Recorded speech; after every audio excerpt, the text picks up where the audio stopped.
February 9th, 1946. A ruined street in Cologne, Germany. Fräulein Anna Schneider stood in the rubble of what had once been her family's apartment building, hands numb from the cold as she wrote words that, only a year earlier, would have guaranteed her arrest by the Gestapo. "We were not liberated," she wrote in the small school notebook she had scavenged from a bombed-out classroom.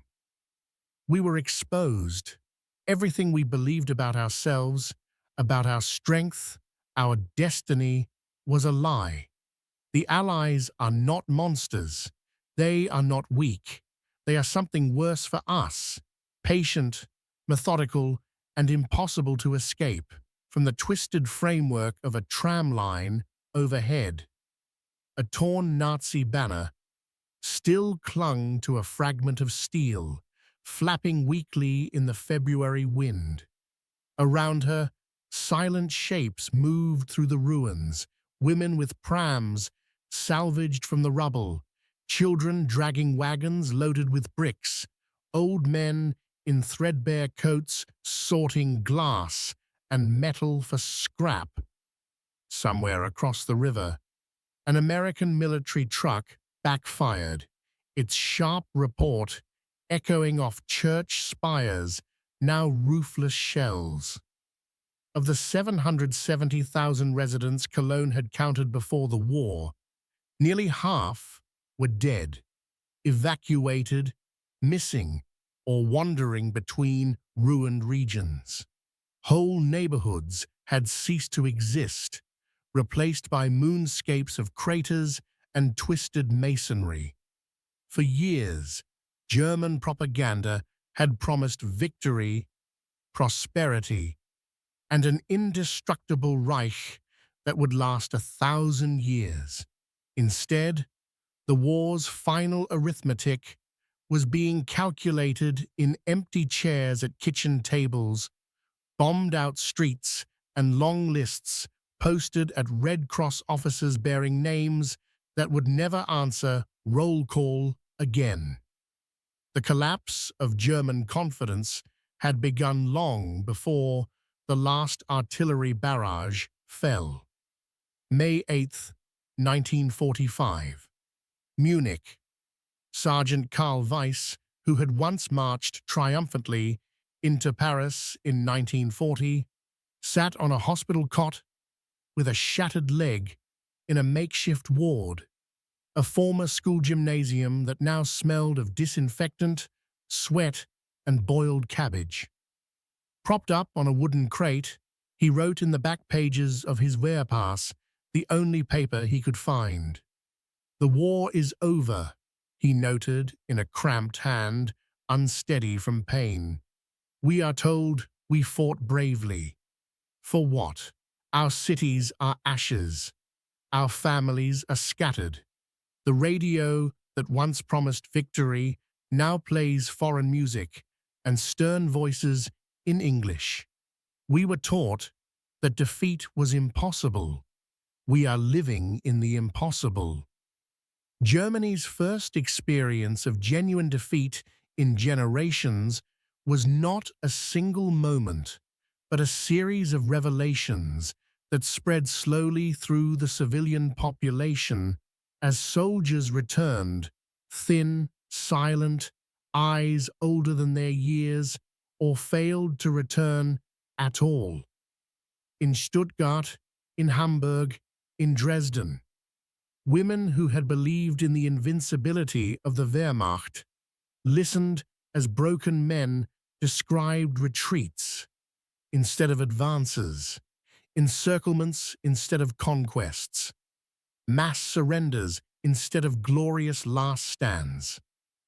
The myth of the German soldier, unbeatable and unyielding, disintegrated not in official communiques, but in kitchen whispers and train station reunions, in the sight of officers trading uniforms for ill-fitting civilian coats to avoid recognition. For years, Nazi propaganda had painted Germany as encircled by enemies, triumphant, nonetheless, through racial superiority, iron discipline, and unparalleled organization. The reality of 1945 exposed those claims as delusions. The first shock came from the physical landscape itself. June 3, 1945. Hamburg. Frau Lieselotte Brandt, a widow who had survived the firestorm of 1943 by crouching in a cellar as the oxygen burned from the air, joined thousands of other Trümmerfrauen, rubble women, drafted into clearing the ruins. Their tools were simple: bare hands, bent shovels, baskets of woven wire. A British officer observing the operation wrote in a report later, archived in London, "The German women work like ants among the ruins. They form chains to pass bricks, sort usable material from complete destruction. They speak little. They do not weep, at least not in public." It is difficult to determine whether this is discipline, shock, or a refusal to accept their new reality. What he did not understand was that for many of these women, silence was not discipline, but survival. For 12 years, careless words had meant denunciation, interrogation, and potential disappearance. Now, under Allied occupation, speech was still dangerous, though in different ways. Declaring loyalty to Hitler could bring arrest. Declaring hatred of him could provoke neighbors still clinging to old dreams. Safer to say nothing and move bricks. The pattern repeated in city after city. In Frankfurt, children played in bomb craters that had once been public squares, their games incorporating the relics of war, spent shell casings, fragments of uniforms, pieces of shattered statues. They grew up in a world where ruins were normal and intact buildings seemed strange. In Berlin, the capital of the Thousand-Year Reich, people lived in cellars and air raid shelters long after the last bomb had fallen, unwilling or unable to return to apartments that no longer existed. Soviet soldiers patrolled streets lined with facades like hollow teeth, behind which every room held a story that had ended in fire or flight. The occupation force's presence became an inescapable part of daily life. American jeeps rolled past horse-drawn carts. Red Army trucks splashed through puddles in streets still clogged with rubble. British officers requisitioned villas that had belonged to party officials, now missing, dead, or pretending to be mere clerks. For those who had believed in Hitler to the end, this new world felt like a nightmare that refused to end. But the most devastating blow to German identity came not from ruins or foreign uniforms, but from documents. Autumn 1945, Nuremberg. In a courtroom specially constructed amid the ruins, Allied prosecutors began presenting evidence of crimes committed in the name of the German people. The word Konzentrationslager, concentration camp, had been whispered in Germany for years, but most civilians claimed ignorance of the scale of what had been done. Now, photographs of emaciated corpses were projected on screens. Films shot by liberation troops played for judges in robes and defendants in headphones. Lists of names, transport schedules, orders signed in careful bureaucratic German were read in to the record. In small towns and big cities alike, news of the Nuremberg trials filtered out through Allied newsreels, newspapers, and mandatory screenings. Some Germans turned away, insisting that the images were staged, the testimonies exaggerated, the numbers impossible. Others watched in stunned silence as the moral foundation of the Reich collapsed under the weight of its own paperwork. We were not merely defeated, a Protestant pastor in Hanover wrote in a private sermon note that would later be published. We were unmasked. The war did not just destroy our cities, it exposed the rot at the heart of our national pride. We must now live not only with ruins of stone, but with ruins of conscience. The mathematics of guilt and responsibility were far more complex than the death tolls and tonnages of bombs that had shattered the country. Who had known? Who had believed but chosen not to ask questions? Who had benefited from Jewish shops being Aryanized, from neighbors resettled without explanation, from the promotion that came when a more honest colleague disappeared? The Allied policy of denazification transformed this moral tangle into administrative procedure. Questionnaires demanded to know party membership, attendance at rallies, donations to Nazi organizations. Entire professions, from teachers to civil servants to factory managers, were evaluated not in terms of skill, but of political contamination. A schoolteacher in Bremen, who had joined the party in 1937 to keep her job, found herself barred from the classroom. A judge who had handed down harsh sentences under Nazi law waited in a camp while Allied officers decided whether his legal expertise outweighed his past zeal. A factory owner who had decorated his office with Hitler's portrait but quietly hired forced laborers without reporting them as Jews tried to explain to an American official that he had actually helped by being less cruel than others. The process was inconsistent, often arbitrary, shaped by the different priorities of American, British, French, and Soviet authorities. But the underlying message was unmistakable. Germany would not simply return to how it had been in 1932. Something fundamental had to change. For ordinary civilians, this change manifested in countless small humiliations and adjustments. Food was rationed. Bread lines stretched around corners, where a decade before, Nazi rallies had proclaimed an end to unemployment and hunger. Coal was scarce. Winters became tests of endurance as families huddled in one heated room, burning furniture and books that had survived the bombs. Black markets flourished. Cigarettes, chocolate, and nylon stockings, luxuries brought by occupation troops, became currencies more reliable than the collapsing Reichsmark.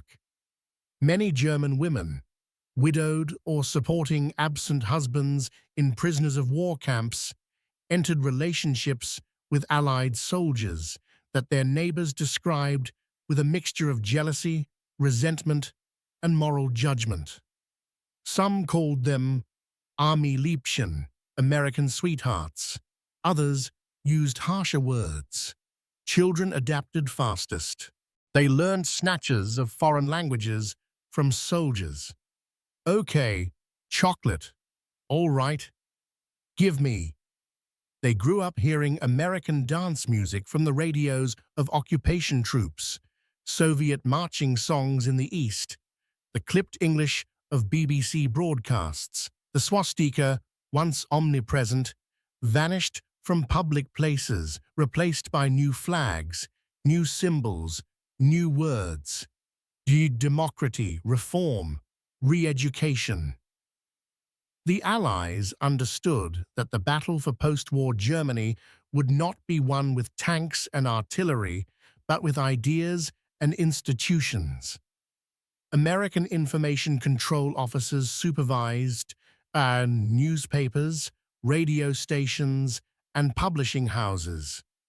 They banned Nazi literature, but encouraged translations of Mark Twain, John Steinbeck, and Thomas Paine. British administrators revived local self-government in towns where councils had not met freely since 1933. French authorities emphasized cultural reconstruction, sponsoring theater performances and art exhibitions in cities still half-ruined. In the Soviet zone, democratization took a different form. Landowners saw estates broken up and redistributed to peasants. Factories were seized and declared people's property. Former Nazis who professed sudden admiration for Marx and Lenin found new careers under different portraits on the wall. The speed of the transformation stunned those who had believed in the permanence of the Reich. In 1938, a Nazi official in Leipzig could order the arrest of a Jewish shopkeeper and expect the police, courts, and newspapers to support him. In 1946, that same official, if not in prison, might find himself sweeping streets under Allied supervision, while a former Social Democrat, once imprisoned in a camp, chaired the new town council. My entire world turned upside down in 12 months, wrote a former Hitler youth leader in a notebook confiscated during a Denazification hearing in Kassel. The posters, the songs, the uniforms, the parades, all gone. The flag we were told to die for is forbidden. The Führer we were told to worship is declared a criminal. The enemies we were taught to hate now hand out food to our children. If everything they told us was a lie, what is left of us? The answer for many Germans came slowly through two simultaneous and often conflicting processes: survival and reckoning. Survival took daily, practical forms. In a village near Essen, women organized collectively to share food and fuel, creating informal welfare networks where the state had collapsed. In Berlin, former university students established volunteer schools for children whose education had ended when classrooms became ruins. In Nuremberg, carpenters and masons formed cooperatives, rebuilding houses one room at a time, bartering labor for food. Reckoning was harder. Some Germans retreated into a narrative of victimhood, emphasizing their own suffering: the bombings, the rapes, the hunger, the expulsion of millions from lost eastern territories. In crowded refugee camps in what remained of Germany, families who had fled East Prussia or Silesia clung to the idea that they were the true victims of the war, pushed west by Soviet armies and hostile Polish militias. Others, confronted with overwhelming evidence of camps and mass graves, began to ask questions that had been unthinkable under Hitler. "What did I do?" a Catholic priest wrote in his diary in 1947. "What did I fail to do? How many times did I avert my eyes? How many times did I comfort myself with the thought that it was not my affair? Where does private cowardice end and shared guilt begin. The Allies, for their part, struggled to balance punishment with reconstruction. They dismantled factories on Allied orders, shipping machinery to their own countries as reparations, even as they realized that a permanently crippled Germany would destabilize Europe.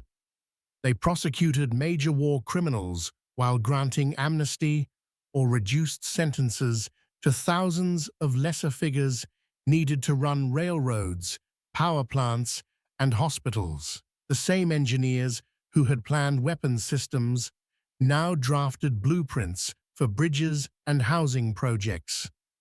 It was an uncomfortable compromise, shaped not by morality alone, but by political and economic necessity.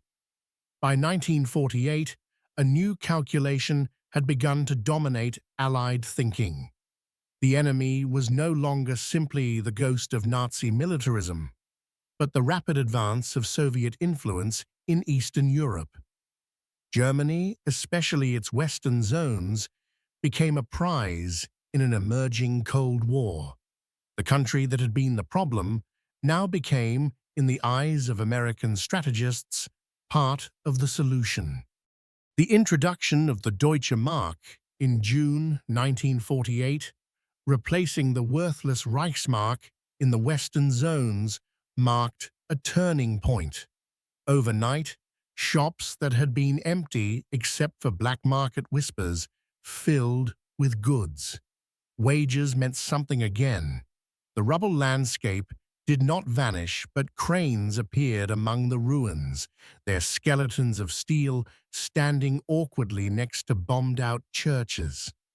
For civilians like Anna Schneider, still writing in her salvaged notebook, the pace of change was disorienting. 1 year, she had stood in rubble while Soviet and American soldiers eyed each other warily across makeshift borders. The next, she saw American planes dropping not bombs but food and coal during the Berlin airlift. Children who, in 1943, had learned to dive for shelters at the sound of engines, now ran into fields to watch Allied C-47s and C-54s land, cheering pilots who had once been enemies. The mathematics of survival and reconstruction were as relentless as the wartime equations of production and casualties had been. Every day, hundreds of bricks were cleaned by hand for reuse. Every week, new trains arrived carrying refugees from the east, adding to the pressure on housing and food. Every month, more Allied restrictions lifted, as German administrators proved, sometimes genuinely, sometimes only convincingly, that they had learned their lesson. The most profound change, however, could not be measured in tons of coal or kilometers of cleared roadway. It occurred in language and thought. The words honor, nation, and obedience, once sacred in Nazi rhetoric, became suspect. Instead, new words rose in their place: responsibility, constitution, basic rights. Where speeches in 1936 had extolled racial purity and destiny, political discussions in 1949 centered on social market, economics, federalism, and coalition governments. In Bonn, a small, unimpressive city chosen precisely because it lacked the grandiose associations of Berlin, delegates drafted a new constitution, the Basic Law, for what would become the Federal Republic of Germany. They wrote it with one central conviction: never again should any leader or party gain the kind of unrestrained power Hitler had wielded. We built our new state on distrust of ourselves, one of the drafters admitted years later. Every article, every clause asks, What if the worst happens? How do we prevent it? Meanwhile, in the Soviet-occupied East, a different German state took shape, the German Democratic Republic, its name an assertion not of reality, but of aspiration. There, ruins were cleared too, factories rebuilt, schools reopened. But political life hardened around a new party line. The narrative offered to Eastern Germans shifted guilt onto a narrow class of fascists and militarists while presenting socialism as the true break with the Nazi past. Between these two Germanys, separated first by administrative boundaries and later by walls and barbed wire, ordinary civilians tried to build something resembling normal life. They married in churches, missing stained glass. They baptized children in pews, patched with scavenged wood. They buried the dead in cemeteries, where fresh graves of bombing victims crowded families who had lived and died before anyone had heard of Hitler. They went to work in offices where desks had been salvaged from 3 different buildings, using typewriters older than themselves. They stood in tramcars patched with metal from unexploded bombs, traveling through streets that still bore scars of war. Signs warned of Trümmerfrauen, danger from falling rubble, long after the last air raid siren had been dismantled. Some tried to forget. They removed old photographs from albums, cutting out uniforms and armbands. They told children that your uncle died in the war, without explaining on which front or under what flag. They described the 1930s as complicated times and changed the subject when asked for details. Others refused to let forgetting serve as absolution. Writers, theologians, and a few politicians spoke of collective responsibility, if not collective guilt. In university seminars and church discussion groups, small circles of Germans dissected their own society's collapse into barbarism. How had millions accepted dictatorship? Why had so few resisted? What had made the lure of belonging, of certainty, of simple answers so irresistible? These questions would not be fully confronted by the majority of Germans until the 1960s, when a new generation, born during or just after the war, began to ask their parents directly, "Where were you? What did you do?" But in the immediate aftermath of 1945, the burden of survival left little energy for moral introspection on a mass scale. Hunger, cold, and ruins pressed more urgently than abstract questions. And yet, beneath the daily struggle, something fundamental had shifted. The German confidence that had once rested on military prowess, industrial might, and belief in a special destiny was gone. In its place, slowly and unevenly, grew something more cautious, a commitment not to greatness, but to normalcy, not to empire, but to stability. This transformation was perhaps best captured in the words of a former soldier, now a tram conductor in Dusseldorf, who spoke to a British journalist in 1949. "We tried to rule Europe," he said, punching tickets with mechanical precision. "We tried to decide who was worthy to live, who should die. We believed we were stronger, better, chosen. Look around you now. Do you see an empire?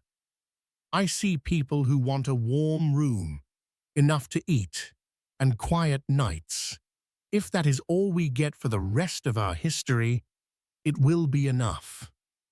The journalist noted the conductor's conclusion with understated British irony. Germany's most radical revolution, he wrote, may not be its defeat, but its decision, however tentative, to be ordinary. For Anna Schneider, the young woman in Cologne who had started her secret notebook among the ruins, the change became personal in the simplest of moments. In 1950, 5 years after she had watched foreign troops patrol shattered streets, she sat in a small, newly built apartment whose walls still smelled of fresh plaster. Outside, trucks carried bricks, not for war, but for housing projects and factories that made washing machines instead of tanks. On her kitchen table lay a newspaper reporting on parliamentary debates in Bonn, where politicians argued not about conquest, but about housing subsidies and school reforms. At the bottom of the page, a small article mentioned that Germany had been invited to join a new European organization dedicated to coal and steel production, an economic alliance designed explicitly to make future wars between France and Germany not merely unthinkable, but materially impossible. She closed her notebook, now filled with 5 years of observations, and wrote on the final page, "We were taught that our strength lay in fear, obedience, and steel helmets. We are learning slowly that our future may lie in something more difficult, admitting we were wrong, living with what we did, and building a country that no one needs to fear again. This is not glory, it is something quieter. Perhaps that is what we deserved all along." What the German people had discovered in the aftermath of defeat was not redemption. Too many graves, too many crimes stood in the way of that word, but a different kind of survival. An army can be defeated by superior firepower and numbers.